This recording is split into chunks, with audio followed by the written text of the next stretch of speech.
In my last video, I said rotation was coming with this patch. I was wrong. Rotation is not happening right now, but very soon. What we got instead might be more important than rotation altogether. This is the biggest restriction update Altered has ever made. This was not a small change, or even a light adjustment. They hit several of the strongest decks in the game. So the real question is this: if rotation is coming so soon, why hit the format this hard right now? And why slow down the top decks if you plan to rotate them out anyways? That's what we need to talk about. Let's get into it.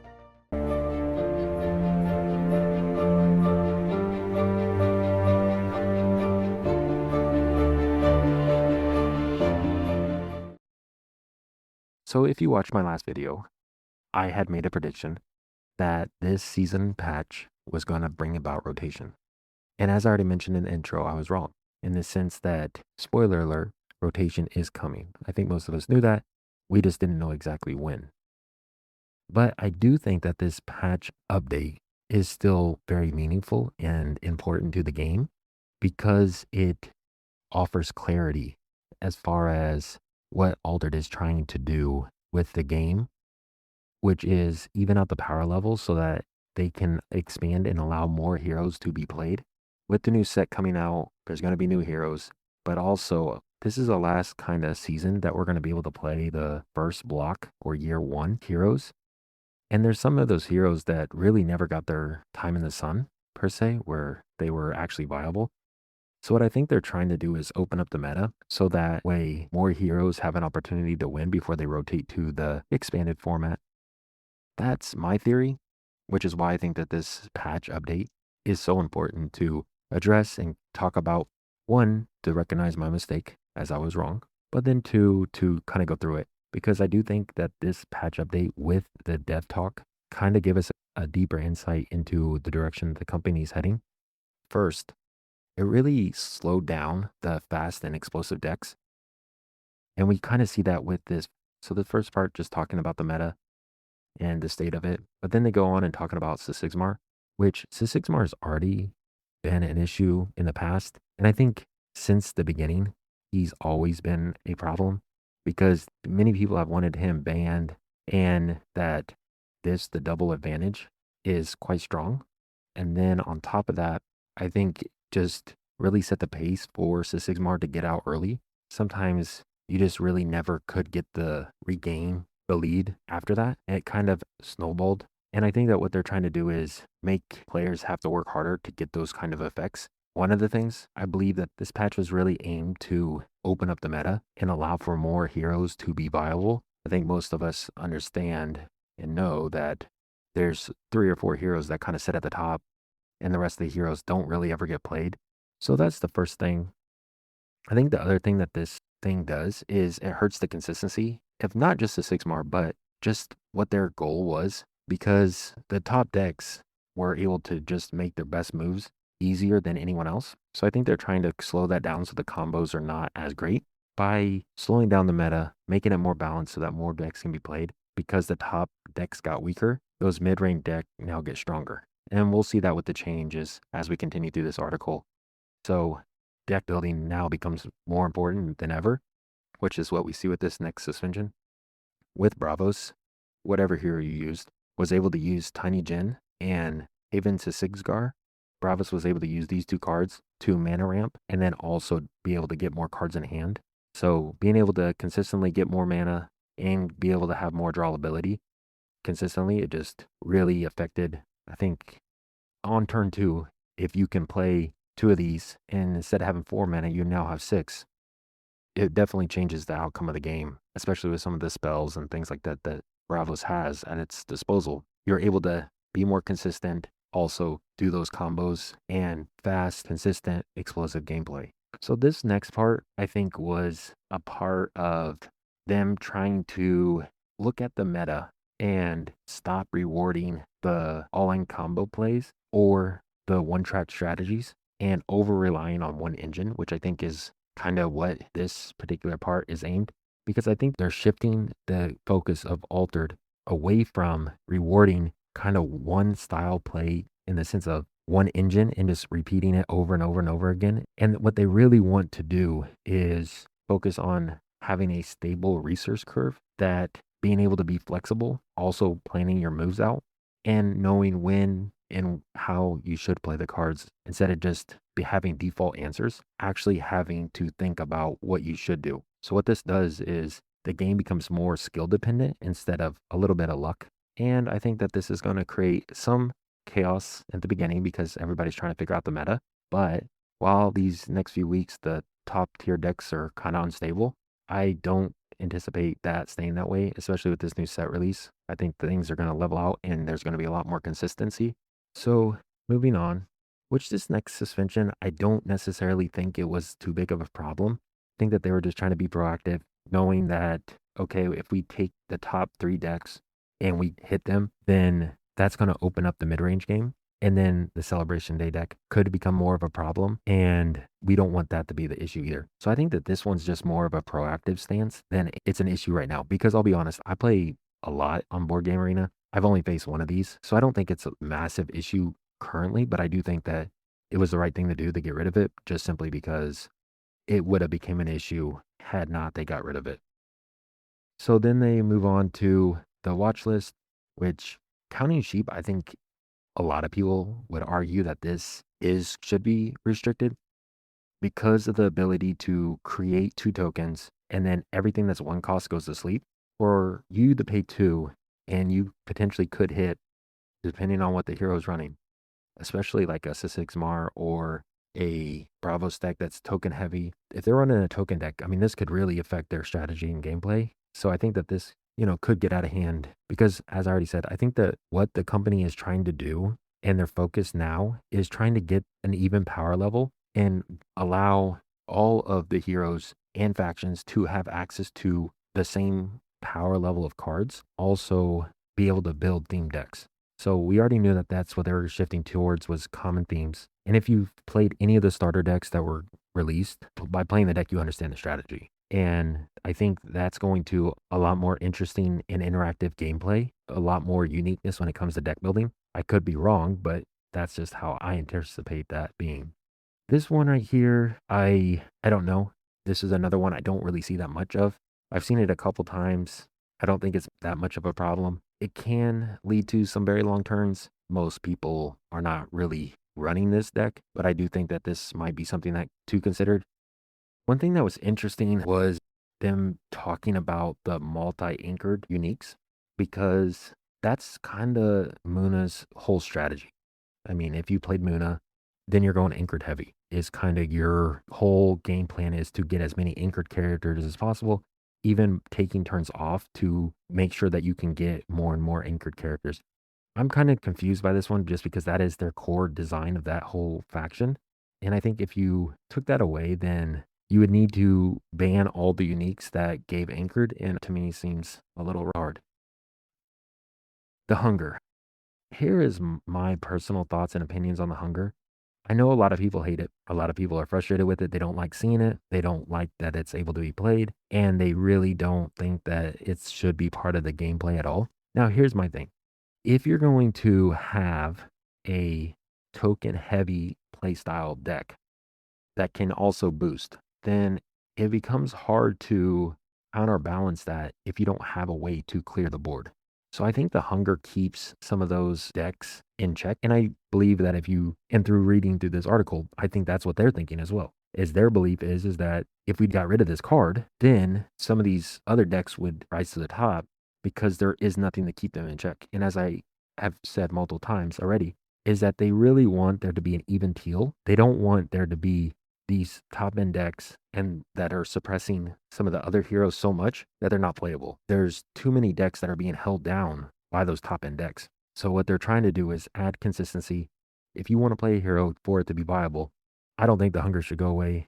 I don't think they believe the hunger should go away. I think that they are in the agreement with me and saying that it keeps some of the deck lists in check. So they talk about a rule update where they're going to kind of change how things are reshuffled. From what I understand, is they just don't want people cycling through their deck multiple times.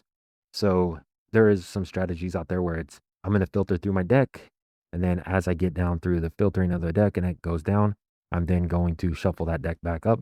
I'm then going to do it again, and I'm just going to keep on finding the cards that I need to make that consistent combo happen over and over again. I think they don't want those turns to take forever, but I don't think that that's the kind of gameplay they want either, where people are abusing the rule of if my draw pile goes down to 0, I just shuffle it up. And I think people are starting to abuse it, so they're just changing it to say, hey, listen, you can do it once, but that's it. They then kind of briefly discussed alternate formats, their introduction, and how the suspensions are going to change across all formats, which they are prioritizing the different play styles and the gameplay to allow Altered to be enjoyed in many different ways, which I think is really awesome. I think it's really cool that they are now allowing for there to be standard. You can do sealed, you can do draft, you can do no uniques, you can do singleton. There's just so many different ways to enjoy Altered that you don't have to just play one style. And what I also like is that they are making it still viable at a competitive level. So take it for what it is. Some of you, you just like standard, or you just like draft, or you just like sealed. That's fine too. But some people, they would like to enjoy the game in a lot of different ways. So I think this is really cool idea, and I'm glad that they made that change. And then this next part is what I had. This next part is what I actually thought that was going to be announced for this set, but it is not.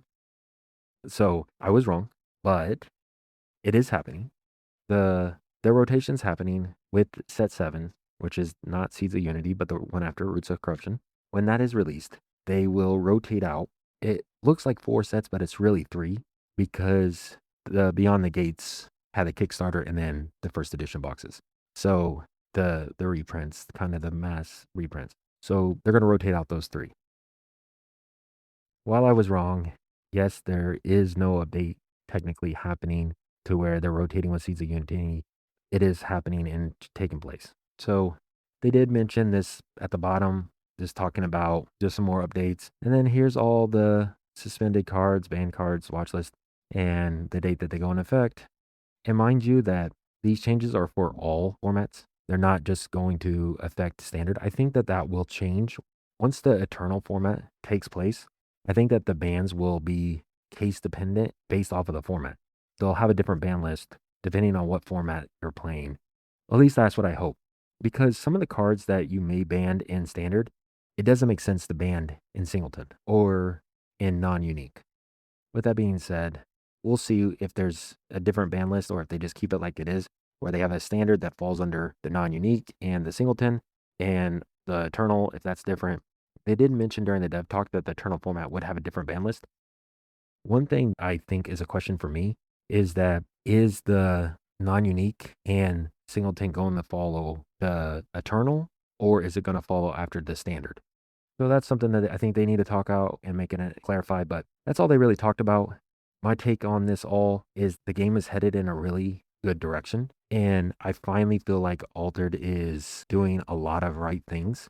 Now I know that there's a lot of negativity about Altered, but I do think that they are finally making the right decisions and doing the right choices to actually bring about real change and impact to the game for the better. Because I do think that the game is a good game. They've had some highs and lows. We can all agree with that. But at the same time, I do think that they are trying to turn it around and actually do things the right way, learn from their mistakes, which I think is a really positive thing that is drawing people back in to want to play Altered. I know that I have people stepped away that are now playing the game again. That people that really enjoyed it, that were frustrated with the company, are now getting back in, seeing all the changes, and actually getting excited for the future. So, moving past what the announcement said, I would like to now move on to why I think that they're doing this now. Why would they do a patch update one season before they do a rotation? That's confusing, but I have a theory about it. So, my theory is this: first, which I don't think is true, but could be, is that maybe they planned for it to take place now, but whatever reason, they decided to push it back. They delayed the rotation, which I don't think is necessarily the reason why, but that's a possibility. The next is that they wanted to reduce the stronger decks before they rotated out to allow for some of those other heroes to be played before they're gone, which could be true, right? There's some heroes that just never get played, and they wanted to allow for them to be able to get played before they necessarily rotated. Possible. But what I do think is that they're doing this now, maybe to allow some of those other heroes to be played, but they are going to still have the eternal format. So those heroes can still get played in non-unique or singleton or even eternal, even though they are rotating out. I believe that they did it now because they wanted to stabilize the meta and focus on the long-term direction of the game by creating a strong foundation. They didn't want there to be a warp meta going into the rotation. And they wanted people to be able to play test, have different strategies. I think that's realistically the reason why. Because this patch felt planned, didn't feel rushed. So what does all of this information exactly mean for you as the player? I think if you're a competitive player, then everything seems really uncertain right now. So I think testing the decks and trying to find the top tier decks is really important because if you want to get ahead, then that's what it's going to take. If you're a casual player, then I think that you pick a hero, you build a deck, you kind of look at the tournament results. What I would advise you not to do is take these early results as being the new meta and investing into buying all these cards if you don't have them. If you have the cards already, then go ahead and build the decks. But if you don't have them, I wouldn't invest into it with the rotation and a new set release. I think it's right now the best thing to do is to be patient and wait until there's more tournaments to get more collective data and information to decide what hero you want to run and what is actually viable. One thing I did want to touch on is the dev talk itself. And in this dev talk, they said a few things that I thought was pretty important and quite interesting. The first is that they're trying to make uniques more appealing, which I'm glad that they're making that shift. The next thing that they kind of mentioned was the qualifier for the world championships. You're going to be able to qualify physically, but also online, which I think was a good change that they should have made. So for each season, they're going to have a championship, and the top 4 are going to qualify for worlds online. So now, even if you don't have a local LGS, you're still able to qualify for worlds if you place top 4 in these world championship qualifier tournaments at the end of the season. The other thing that they mentioned was that they're going to have new promo cards. So if you go to your LGS and you play and you go to the different events, you're going to be able to get new promos, which I think is really cool. They're bringing back the playmat, which I always liked. I thought the playmat was a really cool idea. And then one of the biggest changes I think, and I'm most excited for, is actually the adventure pass. Before, I don't know about you, but for me, I felt like the adventure pass didn't really reward people that didn't have an LGS or if they just played online. I felt like the adventure pass didn't really benefit you at all. And plus, if you wanted to get multi-faction cards, you were kind of stuck with just one. And so those never really felt great to me. Now it is, you're going to get points. And how it is going to work is if you play an event in person at your LGS or Tumult Championship or whatever you do, you get 1 point. As well as if you play 15 games on Board Game Arena, you get 1 point. So 15 games on Board Game Arena equal 1 point, or go to a local event and you get 1 point. As well as you are going to be able to unlock all of the different faction cards at your discretion. So you're going to get a set number of points. You're going to be able to spend those points however you like. You are going to be able to unlock those cards and get access to them immediately. As soon as you unlock them, you can print them on demand and get them shipped to you.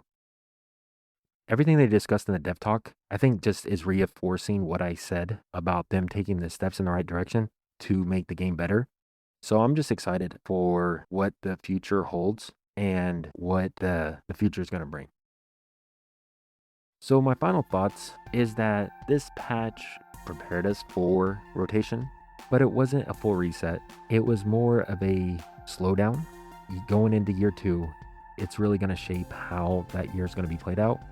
But if you're a fan of Altered and you want to see the game succeed like I do, then I think that you have a lot of optimism surrounding you. If that's the announcements of Roots of Corruption, if it's the fact that they are making uniques better, they're changing the things with Board Game Arena to allow them to be a part of the Venture Pass, or if it's just allowing you to qualify for Worlds Online. I mean, there's a number of things that you could choose from to be optimistic with the game of Altered right now.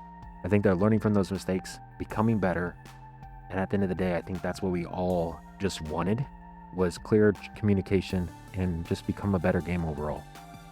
But that's all I got for you guys today. Thanks for watching. Don't forget to like and subscribe and comment down below what you guys think about this, either the patch update or if there's something with Altered that you're excited about, whatever the case may be. But I'll see you on the next one. Thank you.